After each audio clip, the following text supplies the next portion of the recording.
እኛ ድንግል ማርያምን አናመልክም፣ ግን እናከብራታለን። በነገራችን ላይ በመጽሐፍ ቅዱስ ቅዱሳን አማልክት ዘበጸጋ ተብለዋል። ምን ተብለዋል? አማልክት ዘበጸጋ ተብለዋል። አማልክት ዘበጸጋ ተባሉ ማለት ይመለካሉ ማለት አይደለም። የጌጅነትን ክብር ግን ባለቤቱ እግዚአብሔር ሰጥቷቸዋል።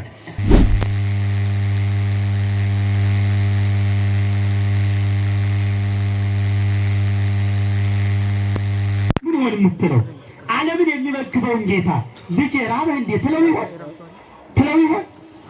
ዓለምን ሁሉ የሚያጠጣውን የሕይወቷ የሚያጠጣውን ጌታ ልጅ ሆይ ጠማህ ሆይ ትለው ይሆን? ብትኖር እኮ ምን ጠይቃት በጣም ብዙ ጥያቄ ነበረ ነው መለመን። ክርስቶስ ከድንግል ከመወለዱ በፊት የሰው ልጆች በመንፈሳዊ ልደት አልተወለዱም ነበር። በስመ አብ ወወልድ ወመንፈስ ቅዱስ አሐዱ አምላክ አሜን።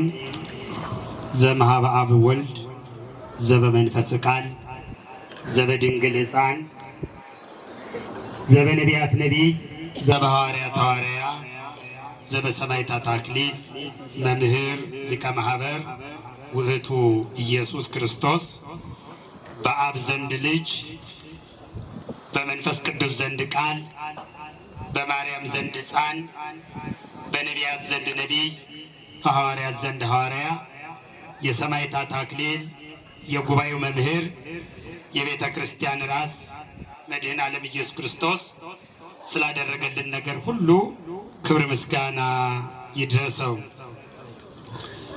ምንትኑ አነ ከመ ትምጽእ ሀቤ እሙ ለእግዚእየ።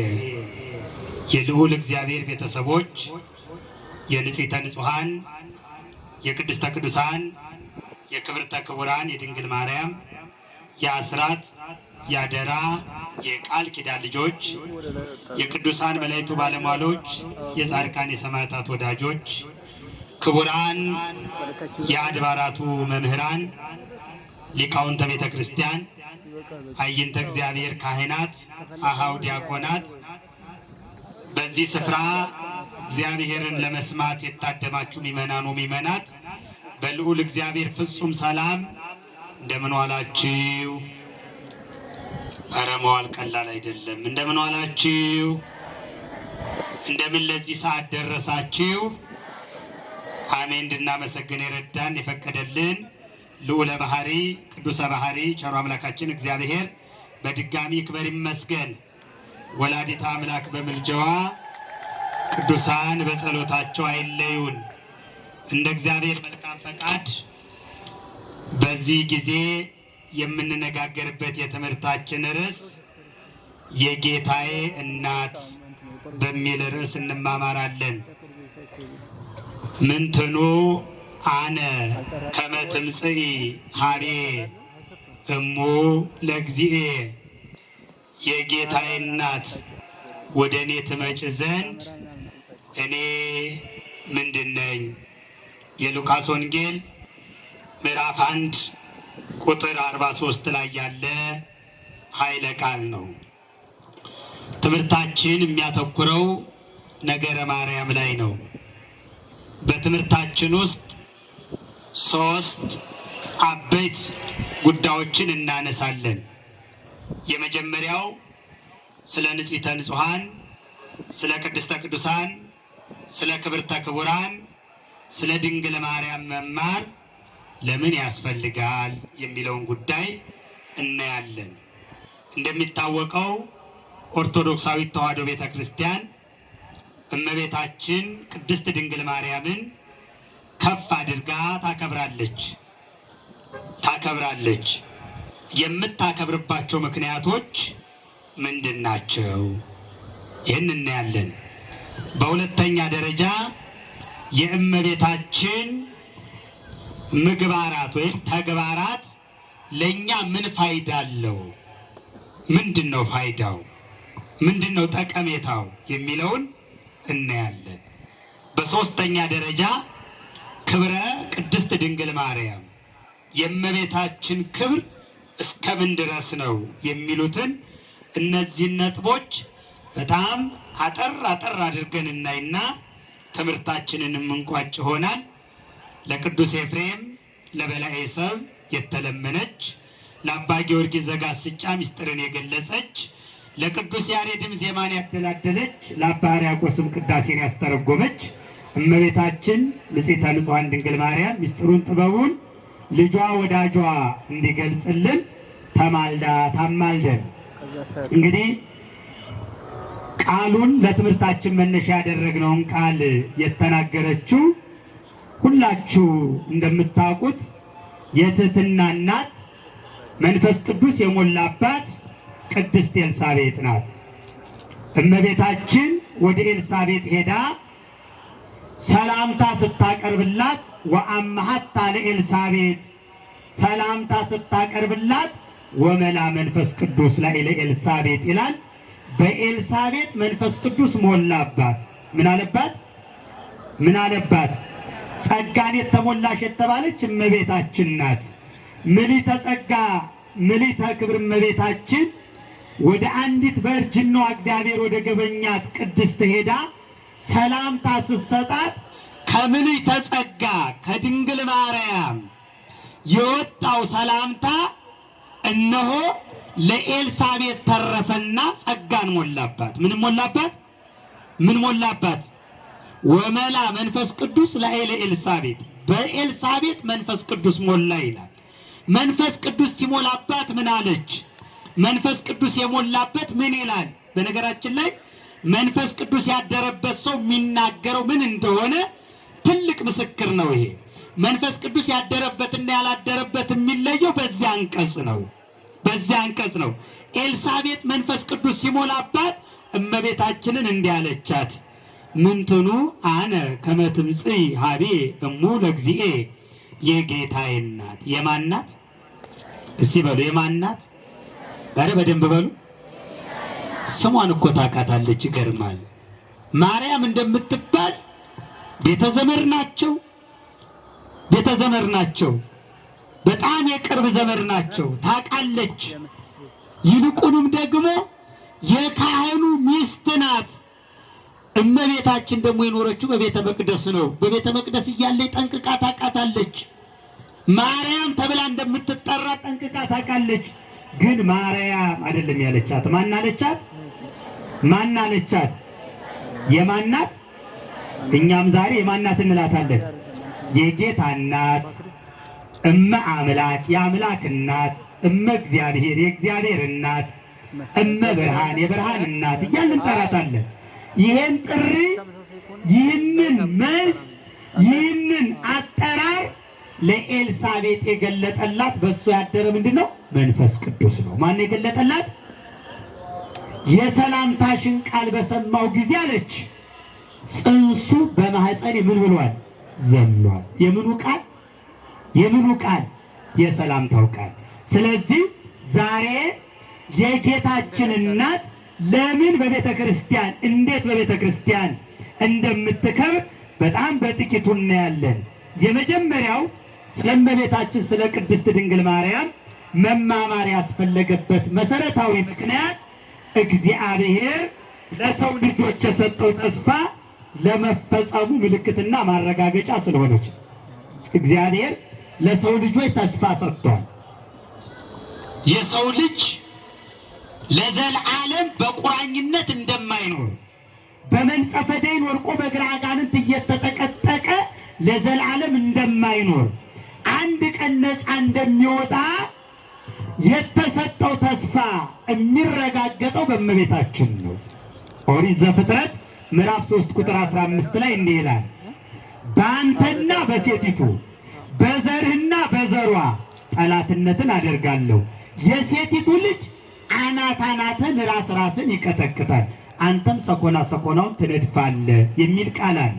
ይህንን ቅዱስ ኤፍሬም ሶርያዊ ሲተረጉም እንዲህ ይላል፣ ይህች ሴት ከድንግል ማርያም ውጭ ማን ልትሆን ትችላለች? ይህች ሴት ልጇስ ከኢየሱስ ክርስቶስ ውጭ ማን ሊሆን ይችላል?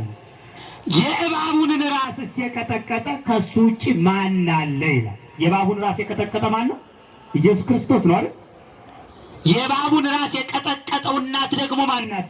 ድንግል ማርያም ናት። የእባቡን ራስ ኢየሱስ ክርስቶስ እንደሚቀጠቅጥ መዝሙረኛው ዳዊት በመዝሙር 73 ቁጥር 14 ላይ ወአንተ ቀጥቀጥከ ርእሰ ከይሲ በውስተ ማይ፣ የእባቡን ራስ በውሃ ውስጥ ቀጠቀቅ ይላል። የምኑን ራስ? የማን ራስ? እባቡ ማን ነው? ዲያብሎስ። ራሱ ምንድን ነው? ክደት፣ ኃጢአት፣ ርኩሰት፣ ክፋት፣ ተንኮል፣ ሐሰት፣ እነዚህ ናቸው የእባቡ ራስ። የእባቡን ራስ በምን ውስጥ ትቀጠቅጣለህ? በውሃ ውስጥ። በጥምቀት እንደሚያስወግደው ሲያስረዳ ነው። አሁን የእባቡን ራስ የሚቀጠቅጠው ሴት ልጅ እናት ማናት? ንጽሕተ ንጹሐን ክብርተ ክቡራን ድንግል ማርያም ናት። የዚች ሴት ደግሞ ልጅ እባቡን ስለቀጠቀጠው እባቡ ደግሞ ይችን ሴት ይቃወማል። ምን ይላል? ይቃወማል። አባ ጊዮርጊስ ዘጋስጫ እንዲህ ይላል፣ እመቤቴ ሆይ ሰይጣን ከፍጥረታት ሁሉ አብልጦ አንቺን ይጠላል። ማንን ይጠላል? ማንን ይጠላል? አንቺን ይጠላል። ምክንያቱም ከአንቺ በተወለደው ስደት፣ ሞት፣ እፍረትና ጉስቁልና አግኝቶታልና ይላል። ሰይጣን የተሰደደው፣ ሰይጣን የሞተው በድንግል ማርያም ልጅ በኢየሱስ ክርስቶስ ነው። ድል የተነሳው ተሰጥመ ሞት ውስተ ሞዓት፣ ሞት በመሸነፍ ተዋጠ ይላል። ሞት የተባለው ዲያብሎስ ነው። ዕብራውያን ምዕራፍ 2 ቁጥር 16 ላይ በመጨረሻ የሚሻረው ጠላት ሞት ነው ይልና እሱም ዲያብሎስ ነው ይላል። ማን ነው? ዲያብሎስ ነው። አያችሁ፣ እመቤታችንን የሚጠላት ለዚህ ነው። የተሸነፈባት ናት፣ ድል የተነሳባት ናት፣ የተዋረደባት ናት፣ የተዋረደባት ናት። ሞት ዲያብሎስ ድል የተነሳው በሴቲቱ ልጅ ነው። በማን ልጅ ነው? በሴቲቱ ልጅ ነው። ይቺ ሴት ደግሞ ማናት? ድንግል ማርያም ናት። ለዚህ ነው ቅዱስ ጳውሎስ ወአመበጽ ዕድሜው ፈኖ ወልዶ አድ ወተወልደ እምብእሲት፣ የዘመኑ ፍጻሜ በደረሰ ጊዜ ልጁን ላከ ከሴት ተወለደ ይላል። ከማን ተወለደ? ከማን ተወለደ? ከሴት። ይቺ ሴት ማናት? ንጽሕተ ንጹሐን ቅድስተ ቅዱሳን ክብርተ ክቡራን ድንግል ማርያም ናት። የዘመኑ ፍጻሜ መድረሱን ያረጋገጥንባት ምልክታችን ናት። ነቢዩ ኢሳይያስ በትንቢተ ኢሳይያስ ምዕራፍ 7 ቁጥር 14 ላይ እንዲህ ይለናል፣ ጌታ እግዚአብሔር ራሱ ምልክት ይሰጣቸዋል። ምን ይሰጣቸዋል? ምን ይሰጣቸዋል? ምልክት። የመዳን ዘመኑ የመቅረቢያ ምልክት። የሰው ልጅ ከባርነት ወደ ነፃነት፣ ከሞት ወደ ሕይወት፣ ከድቅድቁ ጨለማ ወደሚደነቅ ብርሃን የሚወጣበት ምልክት፣ ያ ነፃ የሚወጣበት ዘመን መድረሱን ምልክት ይሰጣቸዋል። ምን ይሰጣቸዋል? ምልክት።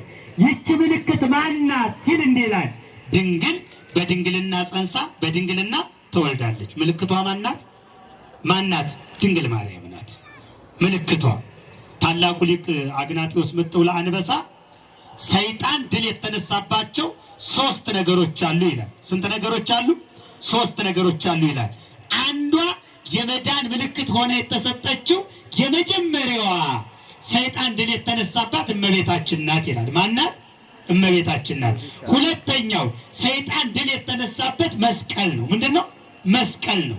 መስቀሉን ቀራንዮ ላይ ሲያስተክለው ክርስቶስ ይሞትልኛል ብሎ ነበር እንጂ እሱ ሞትበታል ብሎ አስቦ አልነበረም። መስቀል ነው ይላል። ሶስተኛው እነሆ ሰይጣን በመሸነፍ ያፈረበት ትንሣኤ ነው። ትንሣኤ ነው። ያን ጊዜ መጨረሻው ፍረትም የሚገጥመው ያን ጊዜ ነው። ስለዚህ ለመዳናችን ምልክት ስለሆነች ስለ ምልክቲቱ እንማማራለን። ለዚህ የመጀመሪያው ስለ እመቤታችን የምንማርበት ምክንያት ነው። ሁለተኛው ነገረ ሥጋዌና ነገረ ክርስቶስን በትክክል ለመረዳት ነገረ ማርያምን መማር ያስፈልጋል።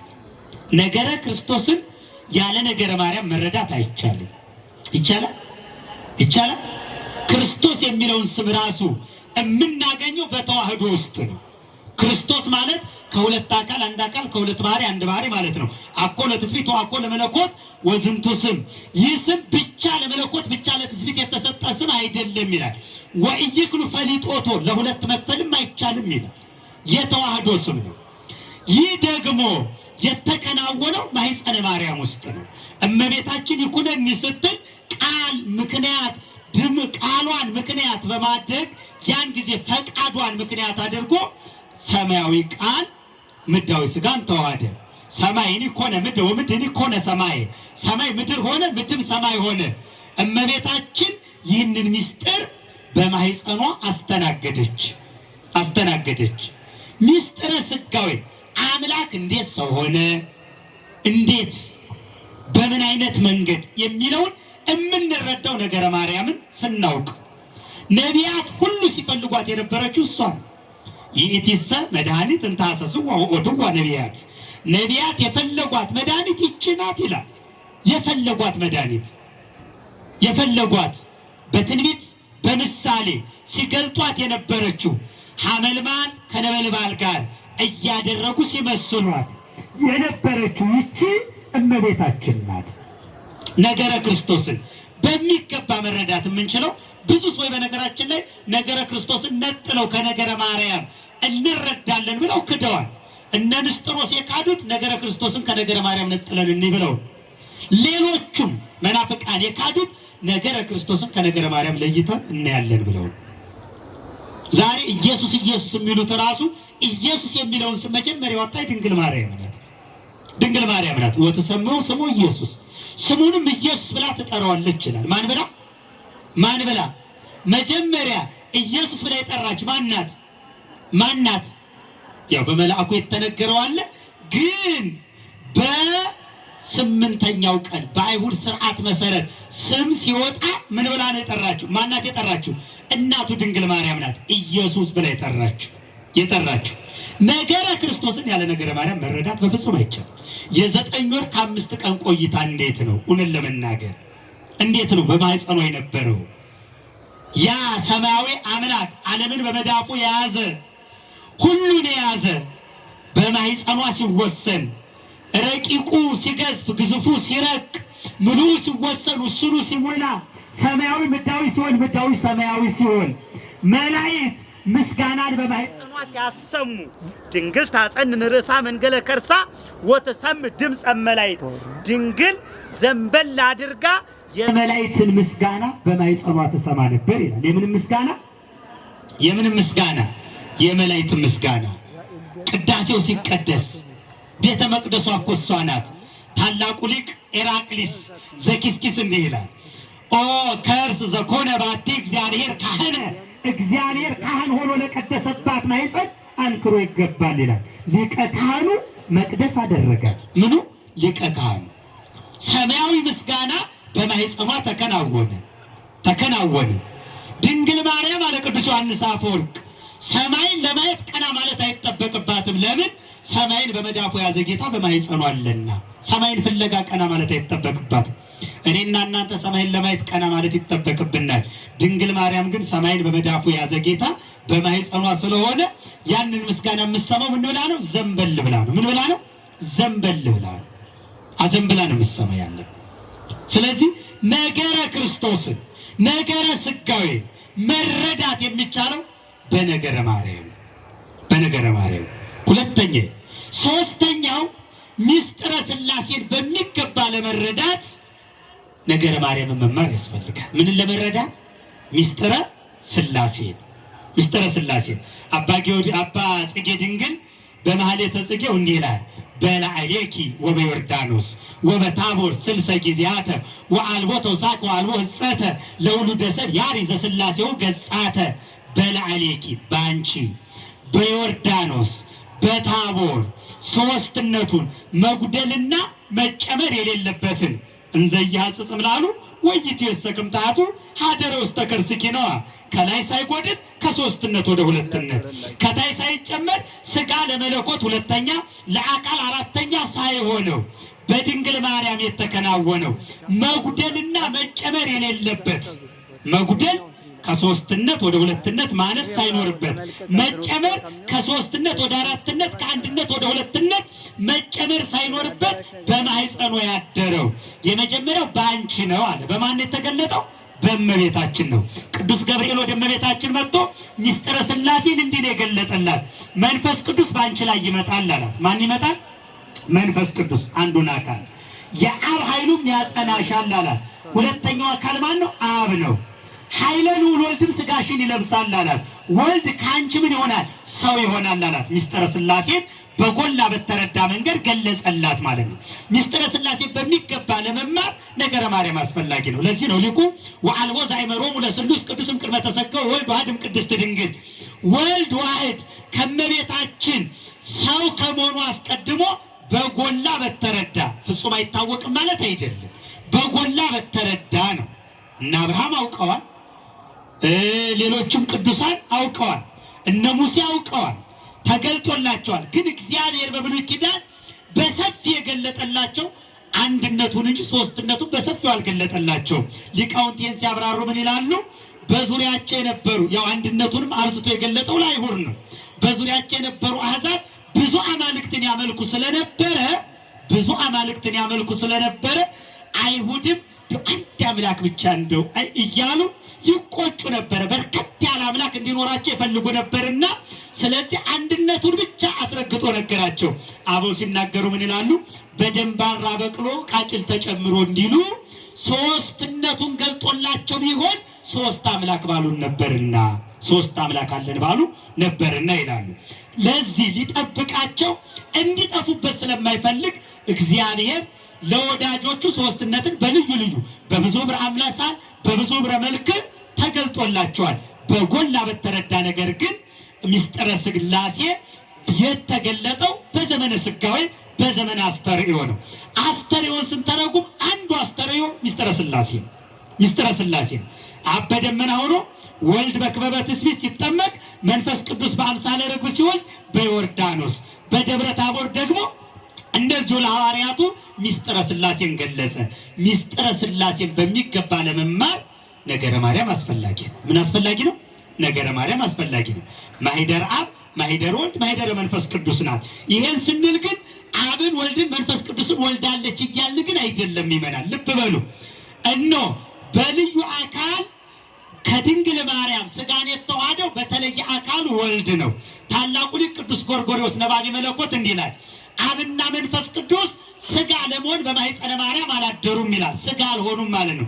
ሥጋ የሆነው ማን ነው ከተባለ ወልድ በተለየ አካሉ። ወልድ በምኑ ነው? በተለየ አካሉ በተወላዲነት ግብሩ ነው። እመቤታችን የወለደችው ከሦስቱ አካል አንዱ አካል እግዚአብሔር ወልድን ነው ማለት ነው። እግዚአብሔር ወልድን ነው። አብን ወልድን መንፈስ ቅዱስን ወለደች የሚል አስተምሮ የለም። ወልድን ነው የወለደችው። ማንን ነው የወለደችው? ወልድን ነው የወለደችው። ግን አብ ለማጽናት ምክንያቱም ሰማይና ምድር የማይችሉትን አምላክ ጸንሶ ለመውለድ እጅግ የሚያጸን ኃይል የሚያበረታ ኃይል ያስፈልጋል። ምክንያቱም ድንግል ማርያም የወለደችው ሰማይና ምድር የማይችሉትን ስለሆነ ቅዱስ ያሬድ እንዲህ ይላል፣ ሰማይ ወምድር ዘኢያገምሮ ማኅፀነ ድንግል እፎን ከጾሮ። ሰማይና ምድር የማይችሉትን የድንግል ማርያም ማኅፀን እንዴት ቻለው ይላል። እንዴት ቻለው? እውነት እኮ ለዚህ አይደል አባ ጊዮርጊስ ዘጋስጫ ጽበተ ከርስኪ ሰፋ አምርህ በሰማይ ወጸዳልኪ አብርሃም ብርሃነ ፀሐይ አስከሬን ወርቅ ጽሩ መዝገበ ባህሪ ቡሪት አንቲ ማርያም። ጠባቡ ማኅፀንሽ ከሰማይ ይልቅ ሰፋ ይላታል። ከምን ይልቅ ሰፋ? ከምን ይልቅ ሰፋ? ለምን ሰፋ ነው የሚለውን በትንቢተ ኢሳይያስ ምዕራፍ 66 ላይ ሰማይኒ መንበሬ ወምድርኒ መከይደ ገሬ አይኑ ቤተ ዘታንጹ ለምዕራፈ ስሜ እሎንተ ገብራኒ ደዌ። ሰማይ ዙፋኔ ነው፣ ምድር የእግሬ መረገጫ ናት። ለእኔ የምትሰሩልኝ ቤት ምን አይነት ነው ብሎ የተናገረ ጌታ ሰማይ ዙፋኑ ምድር የእግሩ መረገጫ የሆነችለት ጌታ በማኅፀኗ ስላደረ ነው። ጠባቡ ማኅፀንሽ ከምን ይልቅ ሰፋ አላት? ከምን ይልቅ ሰፋ አላት? ከሰማይ ይልቅ ሰፋ አላት። ሰፋ አላት። እውነት እኮ ነው። ከሰማይ ይልቅ የሰፋች ናት።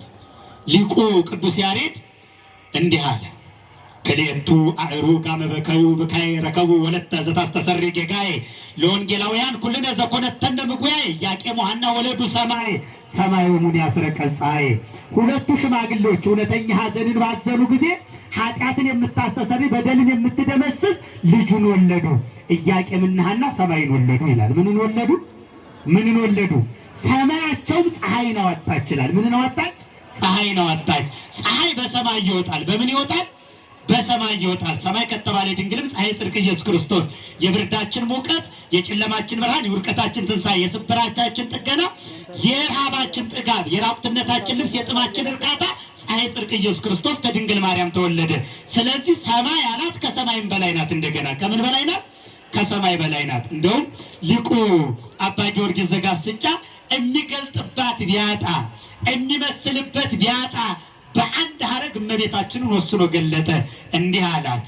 ይህንን ምስጢር ሲያስረዳ ጾረቶ ለዘጾራ የሚሸከማትን ተሸከመችው ይላል። ምን የሚላትን? የተሸከማትን ምን አለችው? ተሸከመችው። የሚገርም እኮ ነው። ዓለም በመዳፉ ናት። እመቤታችን ደግሞ የምትኖረው ዓለም ውስጥ ነው። ዓለም ውስጥ ከሆነች ምን ውስጥ ናት? መዳፍ ውስጥ ናት። መዳፍ ውስጥ እያለች ደግሞ እሱ ዓለምን በመዳፉ ይዞ ወደ ማህፀኗ ገባ። ወደ ማህፀኗ ሲገባ የተሸከማትን ምን አለችው ማለት ነው? ተሸከመችው አለ። ስለዚህ አብ ለማጽናት፣ መንፈስ ቅዱስ ደግሞ ለማንጻት። ምን ለማለት? ማንጻት ሲባል ኖሮባት ማለት አይደለም። ይመናል። እመቤታችን አደፍ ርኩስ የለባትም። አዳማዊ በደል አልነካትም። ጠቢቡ ሰሎሞን በመኃልየ መኃልይ ምዕራፍ 4 ቁጥር 7 ላይ እንዲህ ይላታል። እህቴ መርዓት፣ እህቴ ሙሽራዬ፣ የታተመች ገነት፣ የተቆለፈች ውሃ ዘግት ነሽ ካለ በኋላ እመቤታችንን ሲገልጻት አልብኪ ነው ወይም እንትን ይበላልኪ፣ በአንቺ ላይ ምንም ነውር ነቀፋ የለብሽም ይላታል። ምን የለባትም? ነውር ነቀፋ የለባትም። አዳማዊ በደል የለባትም። አሁን የሚገርመው ዘመናችን ወንጌል እንደ አዲስ የሚተዋወቅበት እስኪመስል ድረስ ትናንት አባቶቻችን ያስተማሩ ጽኑ ትምህርት እያለ ተነስተው አዳማዊ በደል አለ። በነገራችን ላይ የውርስ ኃጢአት የሚባል ነገር የለም። የውርስ ኃጢአት ሳይሆን የውርስ እርግማን ያለው አይደል? ሊቃውንት እርግማኑን እንጂ ኃጢአቱን ወርሰናል። ኃጢአቱን መውረስ ማለት ምን ማለት መሰላችሁ? የአዳም ኃጢአት ምንድን ነው? አምላክነትን መሻት አይደለ? አምላክ ለመሆን ይፈልጋል። እዚህ ውስጥ የመጀመሪያው የውርስ እርግማን በእኛ አይደለም የነበረው፣ እስከ ክርስቶስ ድረስ በነበሩት ነው የነበረው። ሚመናል እኛ በመርገም ውስጥ አልነበርንም። አባቶቻችን ግን ነበሩ። ምኖቻችን እስከ ማድረስ አምላክ ከእመቤታችን ሰው እስኪሆን ድረስ። ሰው ሲሆን ምን አደረገ? ሊቃውንት የማቴዎስ ወንጌል ምዕራፍ 21 ሲተረጉሙ ክርስቶስ ተራበና ወደ በለሲቷ ሄደ ይላል። ወደ ምኒቷ ሄደ? በለሲቷ ቅጠሏ ሰፍቶ ነበረ። ምኗ ሰፍቶ ነበር? ቅጠሏ ሰፍቶ ነበረ። እነሆ ፍሬ ፈልጎባት ነበረ፣ ፍሬ አልተገኘባትም። ለዘላለም ፍሬ አይገኝብሽ አላት። ፈጥና ደረቀች ይላል። የሚገርመው መደቁ አይደለም። ጠዋት ደቀ መዛሙርቱ ሲሄዱ ከስሯ ተነቅላ ነበር ይላል። ይህንን ሊቃውንት ሲተረጉሙን አሉ በለስ የተባለችው ኃጢአት ናት አሉ። ምንድናት? ኃጢአት ናት። ፍሬ ሊፈልግ ሄደ ማለት ከኃጢአት በጎ ነገር እንዳለ ሊያይመጣ፣ በጎ ነገር ግን የለም። የኃጢአት በጎ ነገር አለን? አንዳንድ ሰው አለ ኃጢአትን የሚያወዳድር ከዚህ ይሄ ይሻላል። በነገራችን ላይ ይሄ ይሻላል ኃጢአት የለም አለን። ኃጢአት ምንድን ነው? ያው ኃጢአት። ሊቃውንት እንዲህ ይላሉ፣ ከ10ቱ ትእዛዛት 9ኙን ጠብቅ፣ አንዱን ካጠፋ በአንዱ ወዴት ነህ? ወደ ቅጣት።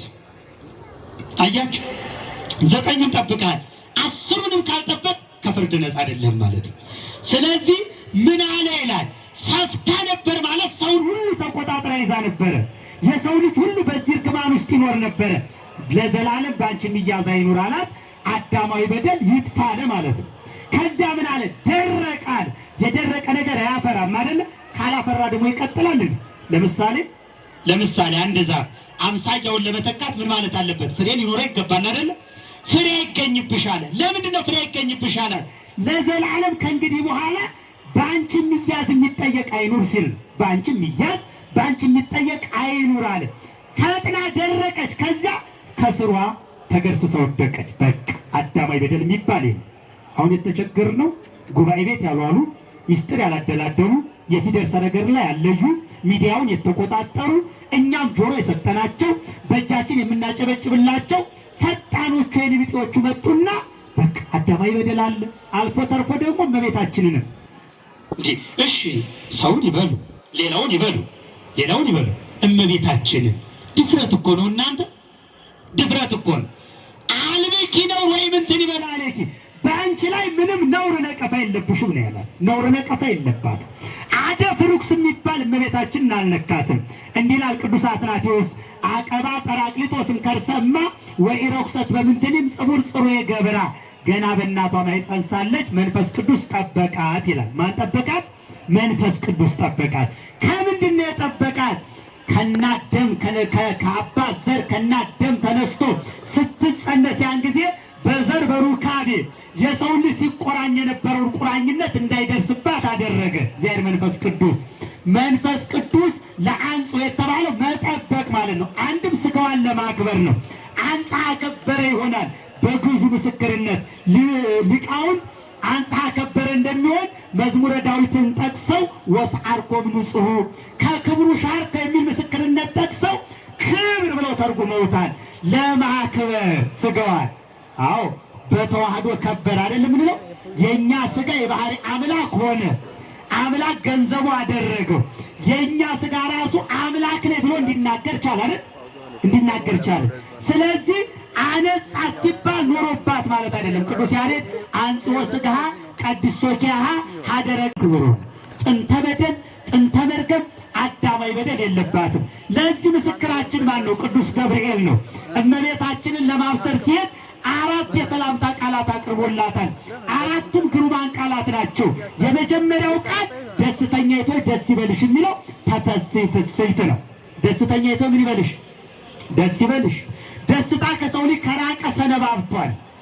ነገር ግን ደስተኛ ሆነ የተገኘች ማናት? እመቤታችን ናት። አባ ሕርያቆስ ኦምሊ ተጸጋው መሐዘ ፍስሐ የተር ላይ ደስታ መፍሰሻ ይላታል። የምን መፍሰሻ? የተር ላይ ደስታ መፍሰሻ። ሁለተኛው ጸጋን የተመላሽ ነው። ምንን የተመላሽ? ትመያለሽ ሊሆን ወደፊት ነው አይደለ? የተመላሽሽ ጥንቱን ነው። አያችሁ፣ ገና በእናትሽ ማህፀን ስትጸነሺ ቅዱስ ያሬድ ምን አለ? ድንግል ታቱም ትካት ውስጥ ተከርሱ ለአዳም ከመባህሪ ጻዕዳ።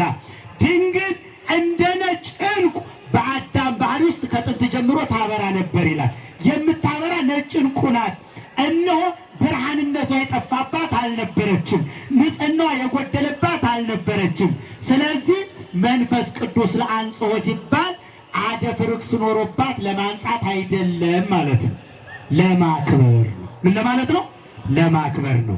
ስለዚህ ምስጢረ ሥላሴን የምንረዳባት ናት። አራተኛው የነገረ ማርያም ትምህርት አስፈላጊነት ለሰው ባህሪ መክበር አማናዊ ምልክት ናት። እመቤታችን ለሰው ባህሪ መክበር። የሰው ባህሪ ጎስቁሎ ነበረ። ጩኸቱ የማይሰማ ጥያቄው የማይመለስ ሆኖ ጎስቁሎ ነበረ። የዚህ ባህሪው መክበሪያ ሕያው ምልክት ንጽሕተ ንጹሐን ቅድስተ ቅዱሳን ክብርተ ክቡራን ድንግል ማርያም ናት። ስለዚህ ነገረ ማርያምን የምንማማርባቸው ዋና ዋና ምክንያቶች እነዚህ ናቸው። ሁለተኛው የእመቤታችን ተግባር ለሰው ልጆች ምን ፋይዳ አለው? በይበልጥ የዘመናችንን ጥያቄ የሚመልሰው ቁልፍ ጉዳይ ይሄ ነው። የእመቤታችን ተግባሯ ለእኛ ምን ፋይዳ አለው? የመጀመሪያው 2 ነጥቦችን ነው የምናየው። የመጀመሪያው እምነቷና ታዛዥነቷ በእኛ ሕይወት ውስጥ ልዩ ትርጉም አለው። እምነቷና ታዛዥነቷ። እንደሚታወቀው ሴት በውድቀታችን ድርሻ አላት። በምናችን በውድቀታችን ውስጥ ምን ድርሻ አላት? ሴት ድርሻ አላት። ሴት ደግሞ በትንሣኤያችን ውስጥ ድርሻ አላት። ሴት ከእግዚአብሔር በመለየታችን ድርሻ አላት። ሴት ተመልሰን ወደ ቀድሞ ማንነታችን ለመመለስ ደግሞ ድርሻ አላት። ምን አላት? ድርሻ አላት። ለውድቀታችን ድርሻ አላት። እኔ የሚገርመኝ በሔዋን በኩል ሞት ወደ ዓለም ገባ የሚለውን የመቀበል ብዙ ሰው ችግር የለበትም አይደል? ብዙ ሰው ችግር አለበት። ይሄን ለመቀበል የለበትም። ሁሉም ይስማማል። ኃጢአት፣ ጥፋት፣ መርገም ወደ ዓለም የገባው በሔዋን በኩል ነው የሚለው ላይ ሁሉም ይስማማል። እንደውም እየረገመ ጭምር ሔዋን ወይ ምን በደልንሽ እያለ ጭምር በገነት እነሆ ዕፀ ሕይወትን እየበላን እንዳንኖር ያደረግሽን ለምንድን ነው እያልን ጭምር እሷ በውድቀታችን ላይ ያላትን ድርሻ ሁላችን እንስማማለን።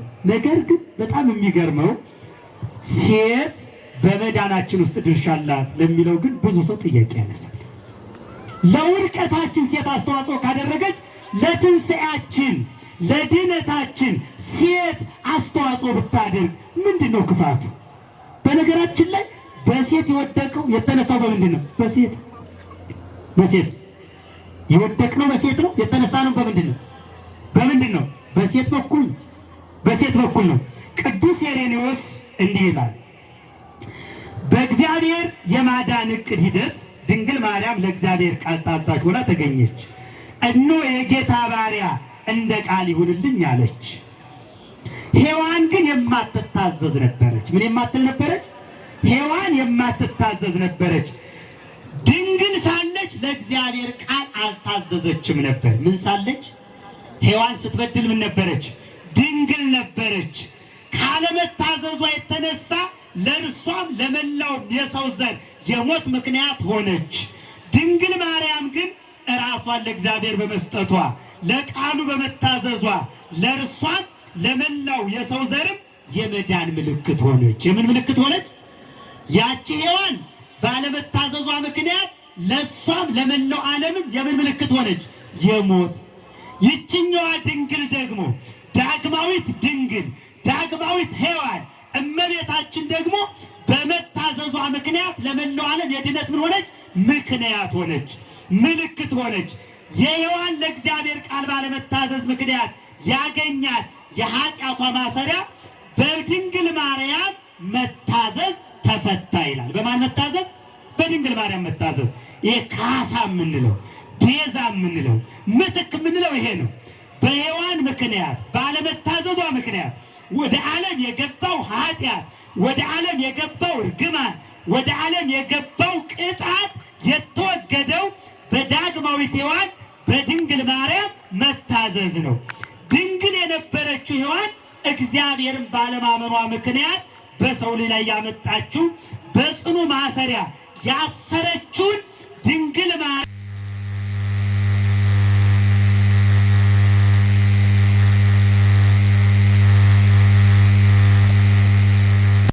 ስለዚህ ሴት በሞታችን ውስጥ ድርሻ ነበራት።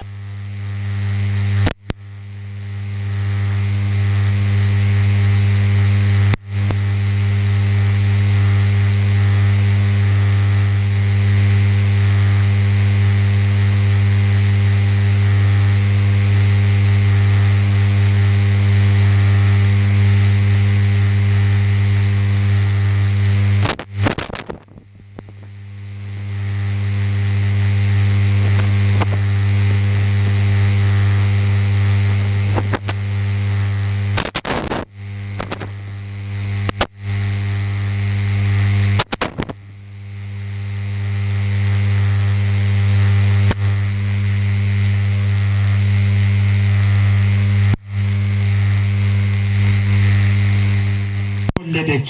ድንግል ማርያም ደግሞ መልአኩ ቅዱስ ገብርኤልን ሰምታ እነሆ ለሁላችን ድህነት ለባህሪያችን ነፃነት የሆነውን መድን ክርስቶስን ወለደች። ማንን ወለደች? መድን ክርስቶስን ወለደች። ስለዚህ ሴት በሞታችን ድርሻ ነበረ። ሴት ደግሞ በሕይወታችን ምን አላት ማለት ነው? ድርሻ። በድህነታችን ትልቅ ድርሻ አላት። ቅዱስ ዮሐንስ አፈወርቅ እንዲህ ይላል፣ ከድንግል በተወለደ ጊዜ ድንግልናዋን ያለመለወጥ አጸናው። ቀድሞ ሔዋን ድንግል ነበረችና ዲያብሎስ አሳታት እንጂ ድንግል ማርያም ግን ገብርኤል አበሰራት። ማን አበሰራት? ገብርኤል አበሰራት። ያችኛዋ ድንግል ዲያብሎስ ያሳታት ናት። ይችኛዋ ድንግል ደግሞ ገብርኤል ያበሰራት ናት። ሔዋን ዲያብሎስ አሳታት፣ የሞት ምክንያት የሆነ ቃኤልን ወለደች። ዳግሚት ሔዋን እመቤታችን ደግሞ ገብርኤል አበሰራት፣ የሁላችን መድኃኒት የሁላችን ጌታ የሆነውን ክርስቶስን ወለደች። ስለዚህ ሴት በውድቀታችን ሴት በትንሣኤያችን ድርሻ አላቸው ማለት ነው። በሴት በኩል ወድቅ ያለው ያለ በሴት በኩል ተነሳ ሲባል ለመቀበል ሊቸገር አይገባም። ለዚህ ነው ታላቁ ሊቅ ሳዊሮስ ዘአንጾኪያ በሰው ልጆች መዳን ውስጥ በሰው ልጆች ተስፋ ውስጥ ድንግል ማርያም ምን አይነት ድርሻ እንዳላት ሲያስረዳ እንዲህ ይላል፣ ታዲያ የጻድቃን ነፍሶች በዚህ ሰዓት የሚያመሰግኗት ይህች ሴት እኛ ተገቢ የሆነ እውነተኛ ክብርና ክብራት ዘንድ እንዴት አይገባም? በአንድ በኩል አበው ቀደምት ተስፋችን የተፈጸመባት እያሉ ያመሰግኗታል። በሌላ በኩል ነቢያት የትንቢታችን እውነተኝነት ማረጋገጫ እያሉ ያመሰግኗታል። በሌላ በኩል ሐዋርያት የስብከታችን ጣዕም እያሉ ያመሰግኗታል። በሌላ በኩል ሊቃውንት እረኞች የዲያብሎስን አፍ የዘጋችልን እያሉ ያመሰግኗታል ይላል። እነዚህ ሁሉ የሚያከብሯት እመቤት ናት። ስለዚህ በድርሻችን በእኛ መዳን ውስጥ የእመቤታችን ድርሻ ላቅ ያለ ነው። አንድ ሊቅ እንዲህ ይላል፣ ቅዱስ ገብርኤል እመቤታችንን ሲያበስራት ትከራከራለች። ይህ እንዴት ይሆናል እያለች እና በሲኦል የነበሩ አበው እንዲህ ይሉ ነበር ይላል። እመቤታችን ሆይ እሺ በይው። ምን በይው? እሺ በይው። የኛ ጥያቄ ሁሉ የኛ ምኞት ሁሉ የሚፈጸመው በአንቺ እሽታ ነውና አትዘግይ፣ እሺ በይው ይሉ ነበር ይላል። ምን በይው? ምን በይው? እውነት ነው የሚነግርሽ ነገር። አምላክ ከአንቺ ሰው ይሆናል የሚለው እውነት ነው። በጠባብ ደረት በአጭር ቁመት እንደሚወሰን የነገረሽ እውነት ነው። እሺ በይው። የዓለም እምቢታ መልስ ያገኘው በድንግል ማርያም እሽታ ነው። የዓለም እምቢተኝነት፣ የሰው ልጅ እምቢተኝነት ጥያቄው የተመለሰው በእመቤታችን ይኩነኒ በከመ ትቤለኒ በሚለው ቃል ነው። በነገራችን ላይ ይኩነኒ የሚለው ቃል የዘመናትን ጥያቄ የመለሰ ቃል፣ የቀደምት አባቶችን ሁሉ ጥያቄ የመለሰ ቃል ነው። የመጀመሪያው ነው። ሁለተኛው አካላዊ ቃል በድንግል ማኅፀን መወለዱ በክርስቶስ ለሚገኘው ለአዲሱ ለመንፈሳዊ ልደት መሰረትና ምስክር ነው። ለዳግሙ ልደት ዳግም ተወልጃለሁ የሚል ሁሉ የእመቤታችንን ወላዲተ አምላክነት መቀበል ግዴታ ነው። ለምን ከተባለ የዳግማዊ ልደት ማስረጃችን እነሆ አምላክ ከድንግል ማርያም ምን ማለቱ ነው? መወለዱ ነው። ቅዱስ ዮሐንስ አፈወርቅ እንዲህ ይለናል፣ ክርስቶስ የድንግሊቱን ማኅፀን ድንግልናዋን ጠብቆ ተወለደ። ይህም ከዚያን ጊዜ ጀምሮ ሰው እንደዚሁ ዳግመኛ መወለድ ይችል ዘንድ ነው ይላል። ዳግመኛ ምን ይል ዘንድ? እኛ ዳግመኛ መወለድ እንችል ዘንድ ከድንግል ማርያም ድንግልናዋን ጠብቆ ተወለደ። ምኗን ጠብቆ ተወለደ? ድንግልናዋን ጠብቆ ተወለደ። እንዲህ ይለናል ቀጥሎ ቅዱስ ዮሐንስ አፈወርቅ፣ አንተ እንደ መንፈስ ፈቃድ ዳግመኛ ትወለድ ዘንድ እርሱ በሥጋ ተወለደ። እንደምን ትወለድ ዘንድ? እንደምን ትወለድ ዘንድ? አንተ እንደ መንፈስ ፈቃድ። እኛ ሁለት ልደት አለን አይደል? መንፈሳዊ ልደት አለን አይደል? መንፈሳዊ ልደት እንድንወለድ እሱ ከድንግል ምን ማለት አለበት? መወለድ አለበት። ክርስቶስ ከድንግል ከመወለዱ በፊት የሰው ልጆች በመንፈሳዊ ልደት አልተወለዱም ነበር። አልተወለዱም። ነቢያት መንፈሳዊ ልደት አልተወለዱም። ደግሞ እግዚአብሔርን ልጄ ብላ የጠራች እኔ የሚደንቀኝ ዓለምን የሚመግበውን ጌታ ልጄ ራበህ እንዴ ትለው ይሆን? ዓለምን ሁሉ የሚያጠጣውን የሕይወቷ የሚያጠጣውን ጌታ ልጅ ሆይ ጠማህ ሆይ ትለው ይሆን? ብትኖር እኮ የምንጠይቃት በጣም ብዙ ጥያቄ ነበረ። ነው ለመናገር እንቲ ተአቢ እምኩሉ፣ አንቺ ከሁሉ ትበልጫለሽ እጅግም ትልቂያለሽ ናት። እመቤታችን የሚተካከላት የሚደርስባት የለም። ከፍጥረታት ሁሉ የከበረች ከፍጥረታት ሁሉ ከፍ ያለች እኖ የፍጥረታትን ፈጣሪ ልጇ ወዳጇ የሆነላት እመቤት ናት ድንግል ማርያም። ስለዚህ ኤልሳቤጥ ምን አለቻት? የጌታዬ እናት አለቻት። የምኔ እናት? የምኔ እናት? የጌታዬ እናት አለቻት። ሶስተኛ እናትም ድንግል በመሆን በጣም ልዩ ሴት ናት። ምን በመሆን? እናትም ድንግልን። እናትነት ካለ ምን የለም? ድንግልና የለም።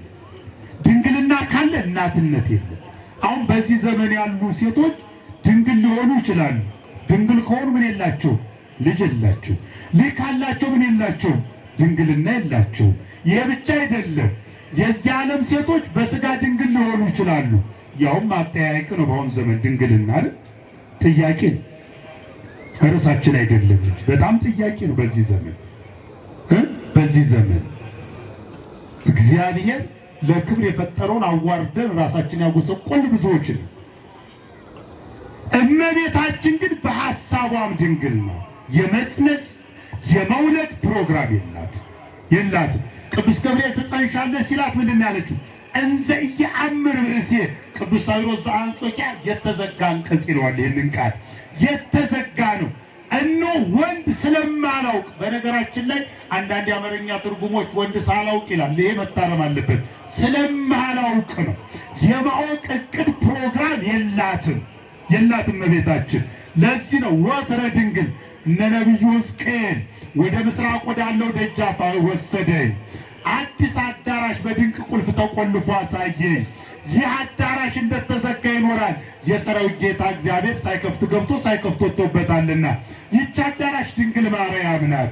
እነሆ የሰራዊት ጌታ ሳይከፍት ገብቶ ማለት በሕቱም ድንግልና ተጸንሶ ሳይከፍት ወጣ ማለት በሕቱም ድንግልና ተወልዷልና፣ ስለዚህ ምን ብሎ ይኖራል? ተዘግቶ ይኖራል። ወትረ ድንግል አላ ጎርጎርዮስ ነባቤ መለኮት ዘወትር ድንግል ናት። ዘወትር ምንድን ናት? ድንግል ናት።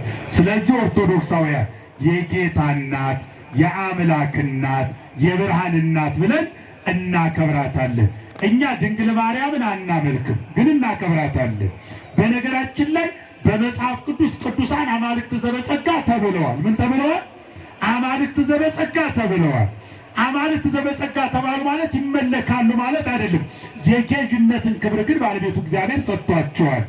እመቤታችንን እናከብራታለን። አደፍ ርኩስ የሌለባት እነሆ የሔዋን ምትኳ ቤዛዋ ብለን እናከብራታለን፣ እናመሰግናታለን።